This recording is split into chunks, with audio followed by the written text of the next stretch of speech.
डेरा गाजी खान के कबायली इलाके राखी गाज में बॉर्डर मिलिट्री पुलिस मंशियात की स्मगलिंग के खिलाफ इन एक्शन। बलूचिस्तान से पंजाब आने वाली हाईएस्ट से 35 किलो चर्स बरामद। बॉर्डर मिलिट्री पुलिस ने मीडिया से बात करते हुए कहा, जी बिस्मिल्लाहिर्रहमानिर्रहीम।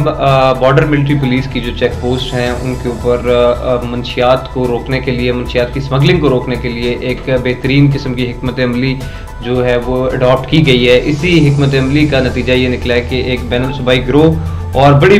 तादाद में मंशियात जो हैं वो आज के दिन में जो हमारी चेक पोस्ट है राखी गाज, वहाँ पर ये पकड़ी गई हैं। मंशियात का ये बैनुल सूबाई गिरोह जो है वो बलूचिस्तान से मंशियात पंजाब स्मगल कर रहा था और एक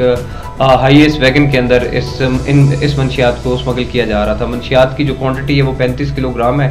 और उसके साथ ही जो बैनुल सूबाई गिरोह का एक मेंबर है उसको भी गिरफ्तार कर लिया गया है। इस मौके के ऊपर मैं border military police check post के जो सवार हैं उनको, जो दफेदार हैं उनको और हमारे जो सर्कल अफसर हैं उनको शाबाश देता हूँ और ये मज़ीद डायरेक्शन भी देता हूँ कि आने वाले दिनों के अंदर भी जो इस तरह के समाज दुश्मन अनासर हैं उनके खिलाफ सख्त कार्रवाई करें और सख्त कार्रवाई अमल में लाई जाएगी और समाज दुश्मन अनासर, स्मगलर्स और मंशियात फरोश जो मंशियात का काम करते हैं उन सब लोगों की पंजाब सूबे के अंदर किसी भी किस्म की कोई जगह मौजूद नहीं है।